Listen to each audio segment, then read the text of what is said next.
Tonight's guest is John. John, welcome to the show.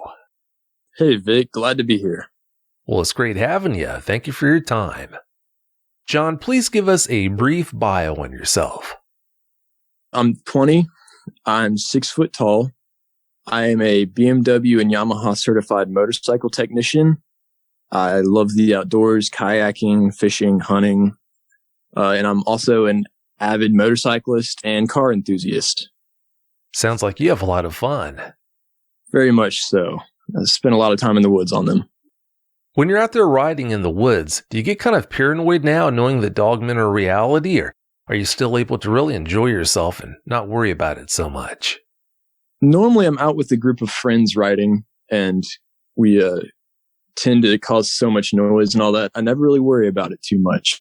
It used to eat at me a little bit after my first encounter, but after the second, I sort of have just said to heck with it, and I'm content with it. So it's good. That is good. Yeah, that's great news.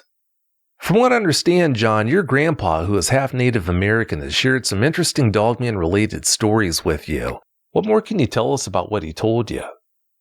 Well, basically, he would tell me as a child about the dogmen doing battle with the Bigfoot of the area, them fighting outside of the tribes, them hearing them at night, the great fights that would ensue, the noises in the woods, and just everything that would happen amongst the two, the small fights and all that. And it really stuck with me as a child. But of course, as a child, I thought that they were just scary stories to try and keep me inside or to entertain me. But nowadays, I know that it's not true. And it makes me believe in what else is out there, as in the Midwestern natives and all that with the skinwalkers and such. It makes me question it. The dog maniacs are going to be all up in arms if I don't ask you this question. Which one did he say normally won? Well, he said it was fairly even in between. He said that many times either would win, but he said most of the time the biggest damage would come from the dogmen, purely because they definitely had the sharper weapons. As big as their talons and claws can be, I can understand why they would cause so much damage. Because of him telling you those stories about dogmen, did you grow up convinced that they were real, or did you just think these were stories he was telling you? I thought they were just stories for him to try and keep my cousins and us aware of ourselves in the woods and just keep us on edge and sort of to play with us a little bit. Well, unfortunately, you found out years down the road that they really are out there, so that's not good. No. It has certainly changed my perspective on being in the woods, but I think now I respect the woods a little bit more. It's kind of hard to wrap your head around it, but sometimes good things do come from bad experiences, and it sounds like in your case, that's definitely what's happened. You had your first encounter at a place called Hungry Mother State Park. What can you tell us about the place? It's one of Virginia's gems, I must say. It's a fairly large lake with trails that go all the way around it and go up in the mountains. And it's just a stunning area, which you'd think would be much more remote than it is. But it truly is a hidden gem. It has beautiful landscape, and it has islands you can travel to inside of it. But I believe the coolest thing about it is the entire thing is man-made. It was made by the CCC workers during the Great Depression, and they truly did an amazing job with the park and harnessing Virginia's beauty. It does sound like a beautiful place. Sounds like a great place to ride a dirt bike. I wish. Yeah, that would be nice. You've had 2 dogman encounters, John. When you had your second one, were you more surprised by the fact that you actually had it, or by the appearance of that second dogman? I don't believe it was the fact that I had the experience or by the appearance, but it was the fact of the place that it happened at. Purely because of how much time I'd spent in the area, I'd never felt unsafe like that before. And it really threw me for a loop by the fact that it was there. Oh, I'm sure it did throw you for a loop. Even though your grandpa had told you about them, you told me that you didn't know what it was that you saw when you had your encounters. How could you not have known? Well, it had been so long ago, and I hadn't heard the stories in so long that it really took me doing some digging and hearing more stories and actually hearing stories that related them to the Indians for me to actually realize what it was.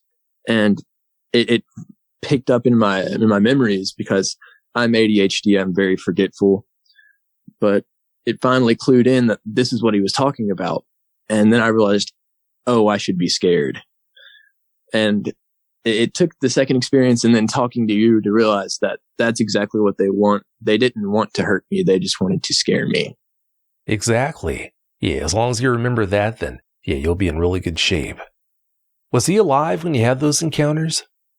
He's actually still alive, but he is sadly in a nursing home.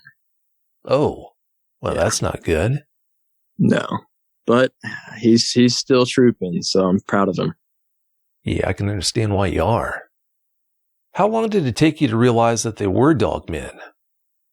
After my second experience is when I really started to look into cryptids, and it started to pique my interest in the supernatural or the strange, to say the least. And it really stuck with me about 6 months after the second encounter, because at first I was more into the Bigfoot and the skinwalkers. And then I finally managed my way down the loophole and found dogmen, and it clued me in.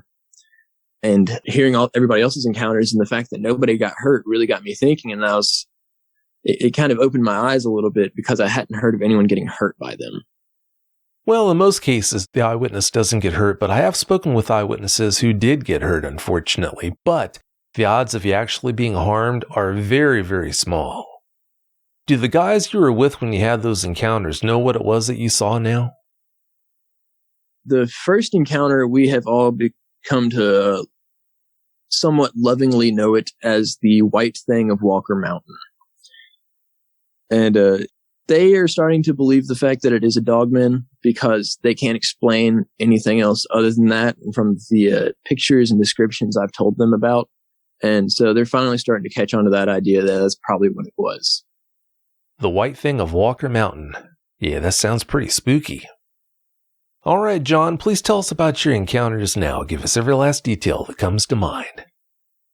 All right, so to set the background of the first encounter, my best friend had just gotten his learner's permit in Virginia, which you get at 15 and a half. And so I had just turned 15, and it was the early months of summer. And we were, of course, as dumb kids were, racing up Walker Mountain at Hungry Mother State Park. And we were in an old beat up Jeep. So when I say racing, I mean we were doing maybe 50 miles an hour because it was old and tired. But we had went up the entire mountain. It was a group of 3 of us, myself included.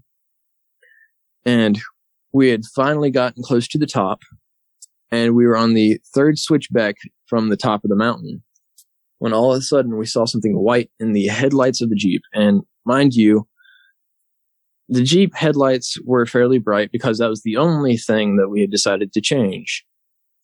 And so we saw it from a good ways out. And it was standing over the edge of the bank, but all we saw was the head because it was peering over the guardrail. And at first we thought it was probably a white owl or something of that sort because it was large, and nothing in our area is white during summer. We don't really have albino deer. We don't really have albino bear or anything like that. It's very uncommon. It's really like, it's probably just an owl or something of that sort. And we get closer, and it proceeds to stand up. And when I say in the switchback, this area, it's in a ravine. So it's a very steep area on the mountain. And so it was probably 3 feet behind the guardrail. And 3 feet, it was very far down the side. And so the guardrail's 3 feet itself.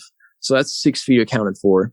And its head was well over the guardrail. So it had to have at least been 7 to 8 feet tall. Very, very large. White to gray in coloration with likely 3-inch long fur in most regions of its body. But this encounter probably lasted 30 seconds. And I was the only one who really got a great look at it. But its ears were standing on end, so very, very pointed, like a Doberman's almost. and it had a face very similar in structure to a German Shepherd's, just enlarged, very, very enlarged, about the size of a bear's, but the shape of a German Shepherd's. Probably 2 to 3 inch long canine teeth, and very broad shoulders, probably 3 foot wide shoulders, massive. And it had almost like a mane, or maybe the fur was standing on end. That part I could not tell as well because of just how quickly we were moving through there. But it was standing. It was a canine-like creature standing, and it had very broad, strong arms. They were probably the size of a grown man's thigh. They were very, very large, very muscular. You could see the ripples of muscle underneath, and long fingers. And yes, I say fingers, with probably 3-inch long talons on it. And its eyes were very, almost beautiful yellow color. They were stunning, but they were terrifying. But I firmly believe that we scared it, because it looked at us once. It turned and looked at us, followed us for just a second, and then turned around and jumped probably 40 feet off the side of this mountain. And for something that large to jump that far out with such ease, it made it look like it wasn't trying. But it was probably 250, 300 pounds or so. Very large animal. And rippling with muscle, but it made that jump look easy. And that's sort of what made us nervous, was just how easy it made that far of a jump look, because we just watched it disappear into the darkness off the side of the mountain. And so, of course, us being a group of teenage guys, we freaked out. We were not prepared for a situation like that. We were young and dumb. And so we went to the top of the mountain, turned around, and got home as fast as possible, because we had no clue of what had just happened. And that pretty much wraps up that encounter as far as everything that happened with it. But my buddies have since had more experiences, nothing that they've seen, but stuff that has happened to them while on the mountain that they can't explain. And I could go further into detail with that, but it would take me a very long time. And that's pretty much it for the first encounter, but it left a group of teenage boys very, very shaken. And my second encounter, I was 17. My best friend, again, was 18. To set the background on this story, we were in a area called Gross Close, which is near Interstate 81, and it's right beside the Appalachian Trail. And we like to camp a lot. That's what we do in our summer months, and early fall, we love to camp. That's how we spend our time. That's how we get closer as friends. It's just a wonderful time. But he owns a stretch of forest in that area, and he also owns some fields and other properties. And so we were in these woods deciding to cut trails and gather firewood. So we were on the north side of the mountain that he owns. And this is an old growth forest. So what I mean by that is the trees aren't that dense. There's a large high canopy, so the trees don't grow that densely. There's a lot of old brush and stuff underneath, but nothing so dense you can't see that well. And so we were on the north face of this mountain, and it's pretty steep. And we were on a Honda Foreman 500, which, if you don't know, it's a 4-wheel drive utility 4-wheeler. Very strong 4-wheeler, very capable. And it was in deer season. So we had brought a .44 Magnum rifle with us. It was a lever action, and a very capable gun. Very much able to knock something down if you want to. And so we'd brought that along with us just in case we saw a deer or a coyote or something of that sort. And we'd been cutting wood. It was probably 10 in the morning, and we were up there cutting wood.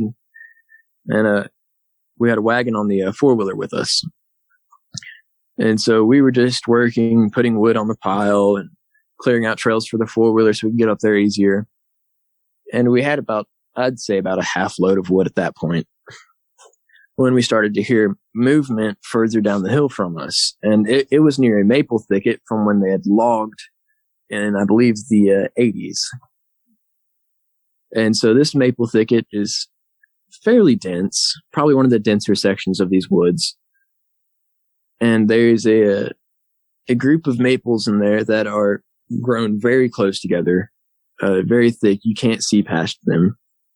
And so the movement was coming from that general area. But we just thought, it's probably a squirrel. We have fox squirrels in the area. They're very large. They make a lot of noise. They don't really care. And so we're like, whatever, we'll just keep on cutting our firewood. And my best friend, he's very much a mountain man. He likes to get into anything and everything that he can in the woods. Very experienced, very much a naturalist mentality. And so he's not really scared of anything. I'm a little cautious, I will say. But being around him, I'm never scared of anything because I know that if I don't have it, he's got it. Like, he'll take care of business at the end of the day.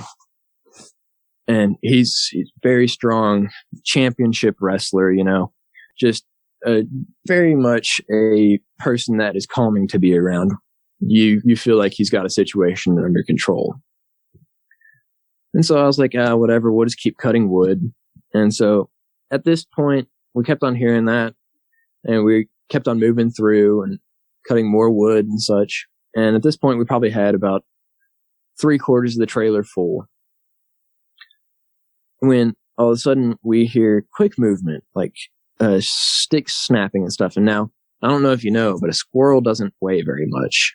It can't break a stick. So we're like, okay, this is a little more interesting. There aren't any cattle on the property. They had all been gone for months. Most of the deer in the area had been chased out by coyotes. And so we were a little intrigued by this. It started to get at us a little bit, but we were like, whatever, we'll just keep an eye on the area.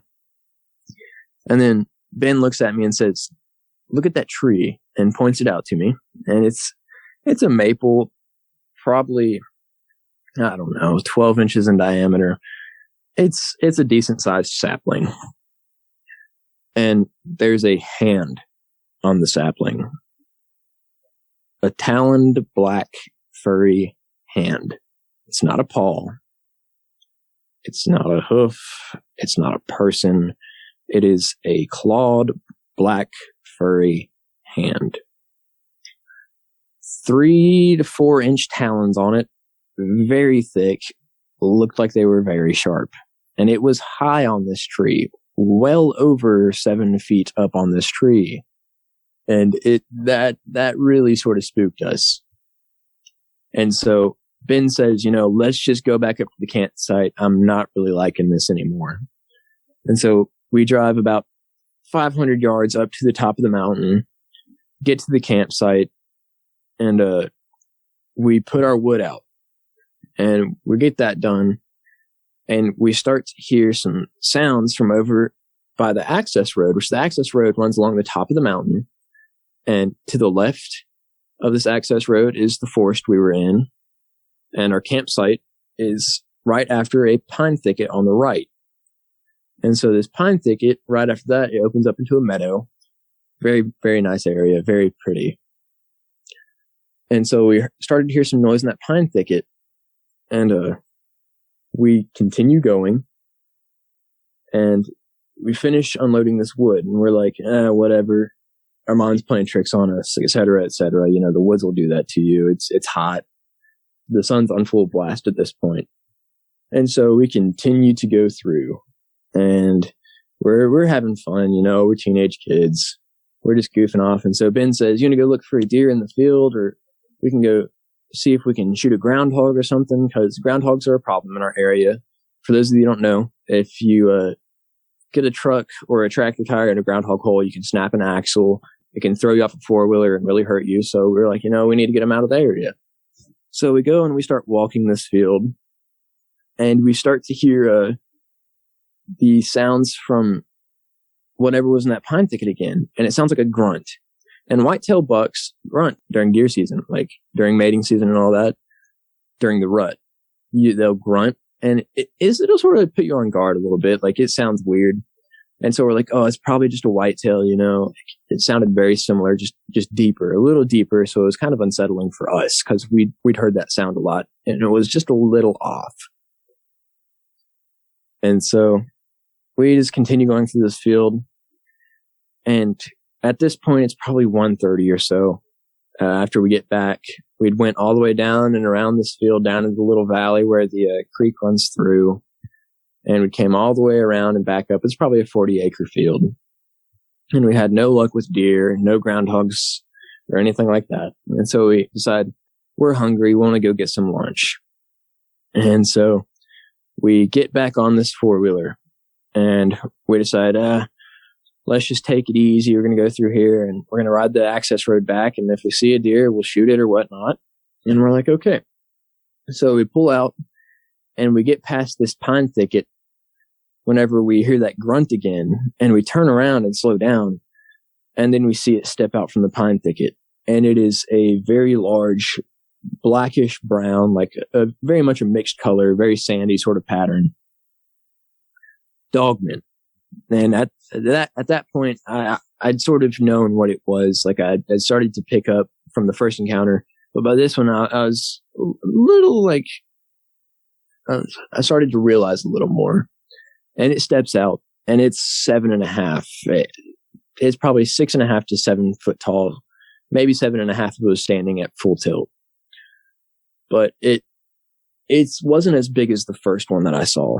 It was much skinnier, but still very much an apex predator. You could see it in its eyes. And this one felt cold. Like it felt like it put the fear of God into your soul.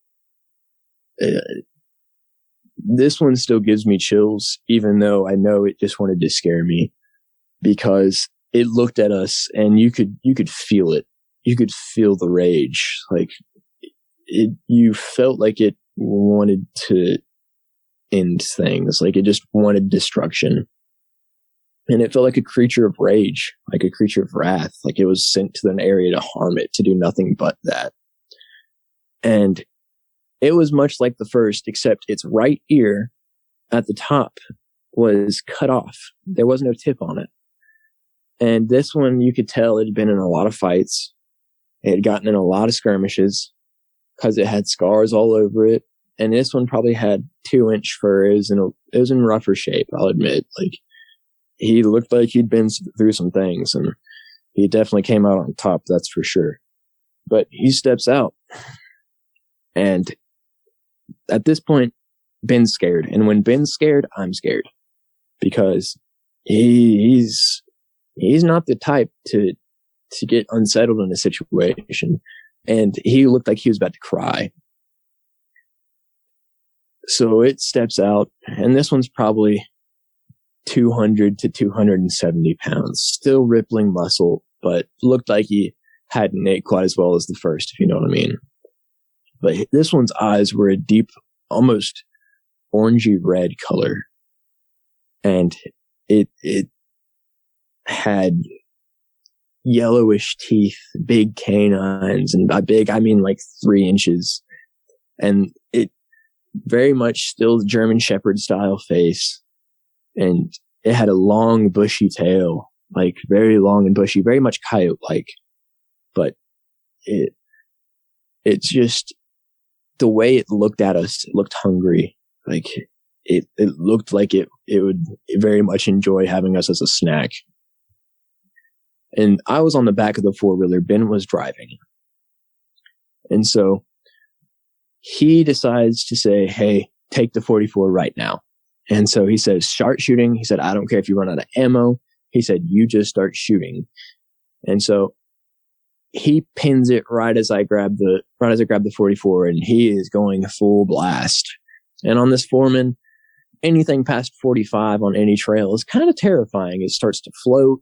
It starts to feel like you're very unstable. And whenever we got done with this whole situation, we got out, Ben said we'd been doing 65. And this is down a mountain, down a tight access road. And it very much is not a safe place to do anything over 30. And Ben got us out at 65 plus.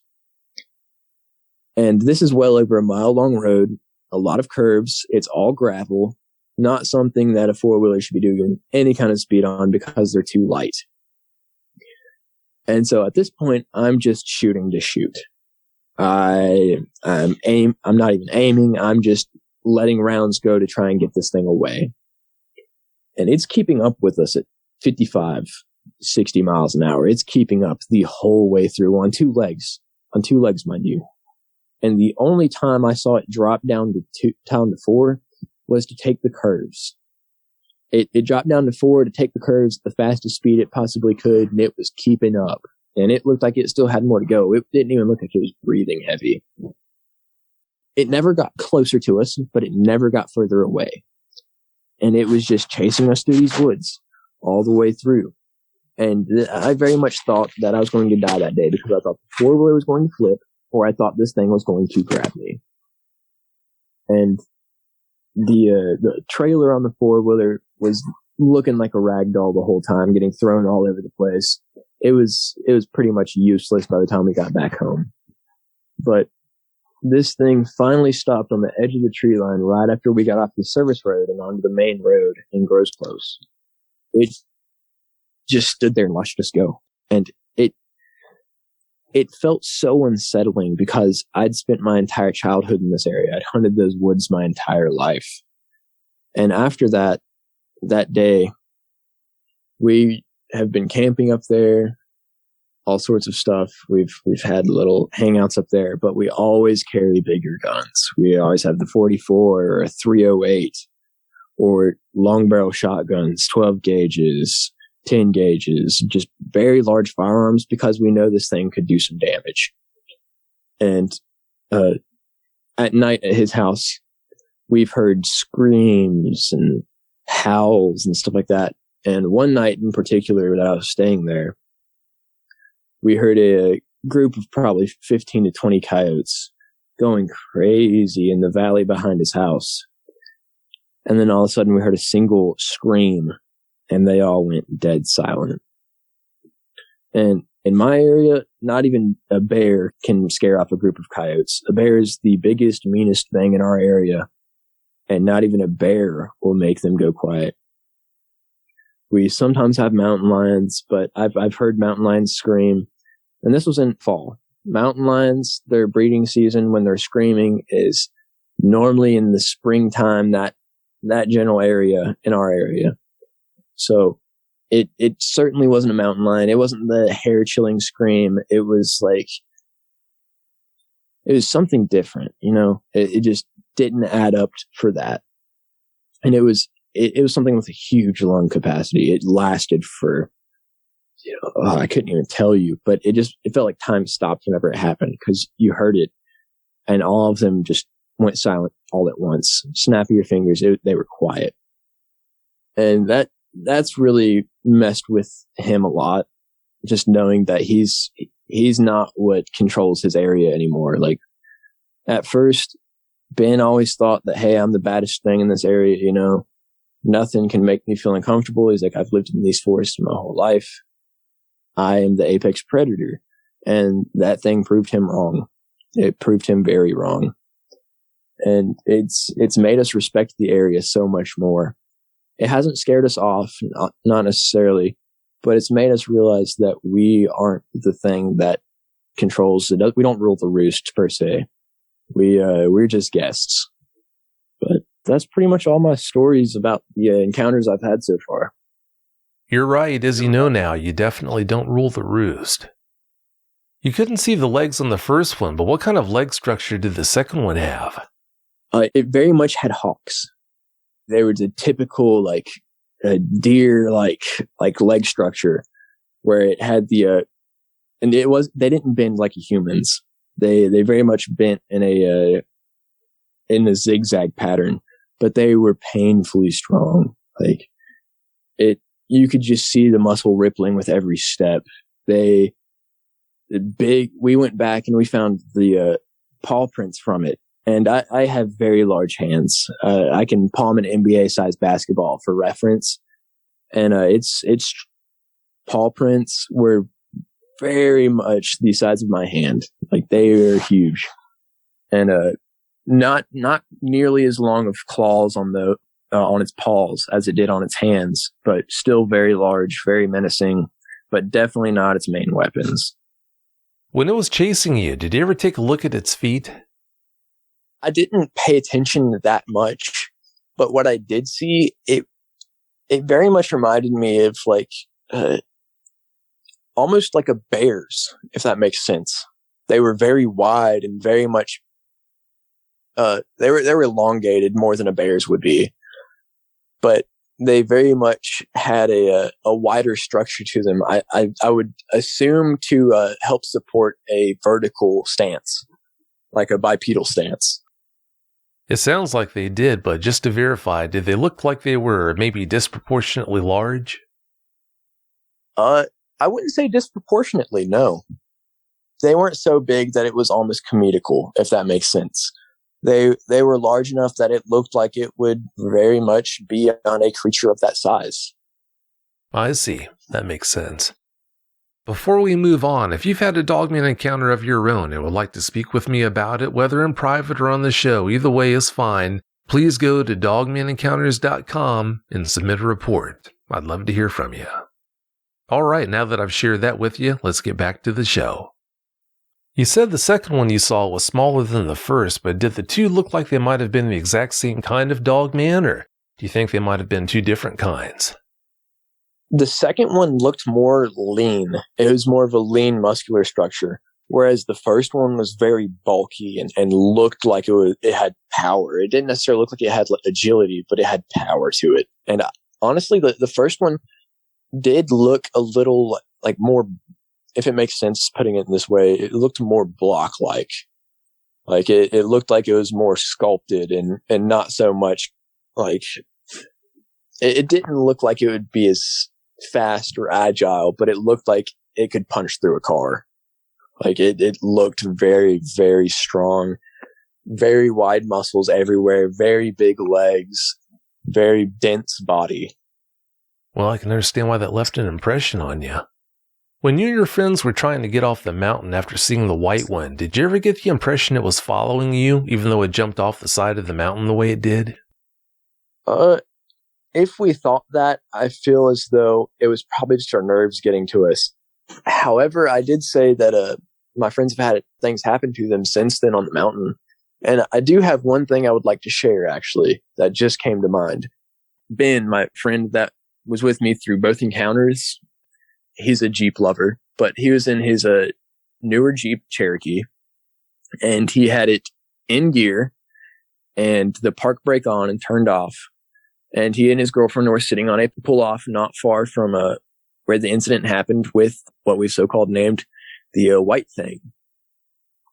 And they were just sitting there talking, and all of a sudden his girlfriend asked him, she says, are we rolling backwards? And he said, no. He said, I'm in gear. I have a park brake on. He's like, everything works. I mean, I shouldn't by all means be rolling backwards. And so they just said, whatever. And then they looked at it 5 minutes later, and they could see their tire marks where they'd been pulled backwards. And so Ben turned on all the lights on the Jeep, and he had LEDs all the way around.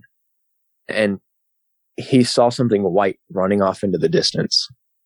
And that has made him not go on the mountain anymore. He doesn't go up there because this thing had physically grabbed his Jeep and pulled it while it was in gear, 4-wheel drive, all-wheel drive. So like very much should not be going anywhere unless you put some serious power to it. If it's turned off, it's in gear, that has an inline-6 engine, it takes a lot of power to move it. And he said they never heard anything. He said it just pulled them backwards slowly and quietly until she noticed it. And he said that moment has made him not go on that mountain anymore.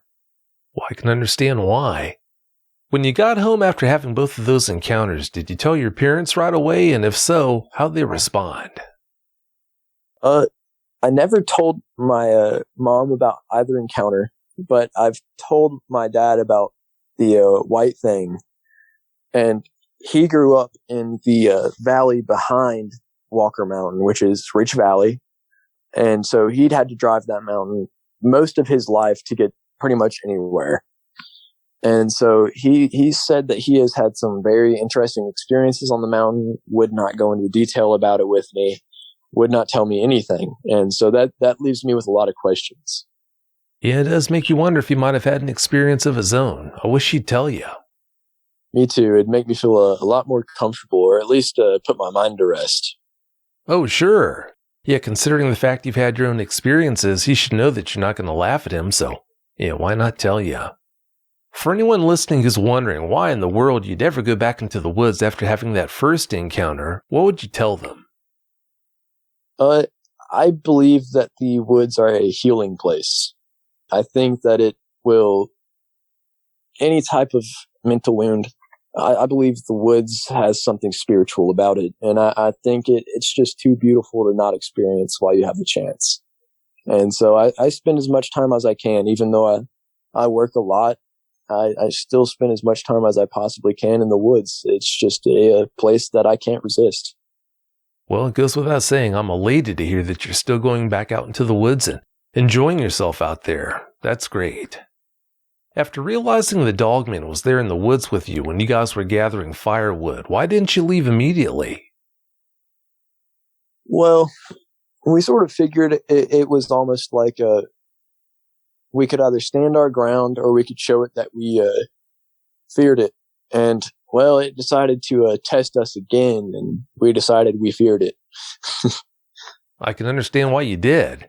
That's awfully creepy the way it chased you. Yeah, Ben said that he still struggles a lot with it, and I definitely know why. But having spoke to you about it and having realized that they love the fear, they love the reaction, having listened to all the stories and realized that at this point, I'm not really scared of it anymore. I mean, I respect it, but I'm not scared of it. Well, that's a good way to look at it. If you don't respect them, they'll definitely get that respect one way or the other, so it's good that you already do. Are you glad Ben was the one who was driving and you were the one who was shooting, or do you wish the roles would have been reversed? I will say that even though I am an avid motorist, I love all things with engines. I can fix pretty much anything. I'm glad Ben was driving because he is definitely a lot more brave than I am. He took every single curve at the maximum speed that four-wheeler could handle, and I would not have. I would have gotten us killed. Well, luck might have been involved too that day. It's hard to say for sure on that. Very much. When that second Dogman was chasing you, how was it moving its arms as it ran? Similar to a human's, but humans tend to pump their arms at the same speed as their legs, and this one just sort of seemed to be its hands were almost dangling. Like, they weren't like humans tend to ball up or turn their hands into a blade when they run, and this one just seemed to have its hands relaxed, and its arms were pumping a little bit slower, probably at about half the pace of its legs. And the thing that stood out to me was the fact that its torso didn't move as it ran. It just seemed to stay completely stable. And that takes a lot of muscular structure, like just strength. It takes a lot of strength to be able to run and have that much grace while at that kind of speed. Well, as you saw, they've got the muscular structure to do that. You said it kept up with you as it was chasing you. How close did it get at its closest point to you, though? It was probably 15 yards from us. It was close enough. I feel like it could have jumped on us. Ooh, that's close. Yeah, way too close for comfort. Why do you think it stopped chasing you at the tree line the way it did? I think it knew that the forest was a place where it was not necessarily safe, but a place where it could disappear. It knows its background. It knows its areas. It knows ways for it to blend into plain sight, because Ben and I had walked through that pine thicket after we heard the noise, because as we'd said, we were deer hunting. We wanted to find a deer, and we never once saw it. We never saw it, heard a sound. It only showed itself to us when it wanted to. I could be wrong about this, but if I was a betting man, I'd say it stopped at the tree line, at the edge of the tree line, because it got what it wanted. It just wanted to get a response out of you, and that it did. Oh, it most definitely did. I think Ben probably wet himself. Yeah, it might have done worse than that. Looking back on those encounters, do you think the guns you had with you would have actually protected you from the dogmen you saw? Well, considering that people have shot 150-pound wild boar with 44 magnums and it's not stopped them, I feel like this thing, unless we just were painfully precise, it probably would have just shrugged it off. Are you aware of the lack of success that even powerful guns seem to have stopping dogmen? Did you know that before I mentioned that, or? Yes. I listened to one of your videos, and it was about the hunters, and the dogman put its head on the person's lap. And he'd shot it with I believe it was a 30-06, and all it did was take a chunk out, and the dogman was smart enough to pack its wound with mud. Oh yeah, that's episode 366. That one stuck with me, and so I realize now that it doesn't matter what size gun I have. I mean, Ben even has a legally owned cannon, a deck cannon. It's a 2-inch bore, and I don't think it would really care about that too much. I don't know, a 2-inch deck cannon, that just might get the job done. I don't know. Well, the amount of time it would take for us to light a cannon and aim it at it, I feel like it'd probably already have us. Now that is a good point. Yeah, you're probably right. But having said that, it's about time for us to get out of here. But before we do you have any closing comments you'd like to share? Well, I would just like to tell anyone that wants to hike the Appalachian Trail, if you go through Southwest Virginia, just be mindful that these things are in the area, and they probably won't try and hurt you, but you just watch yourself. Be careful. That's good advice. Well, John, I can't thank you enough for coming on and sharing the details of those experiences with us. I really appreciate it. Thank you for having me. I've really enjoyed my time. You know you're welcome. Thanks again so much. Have a great night.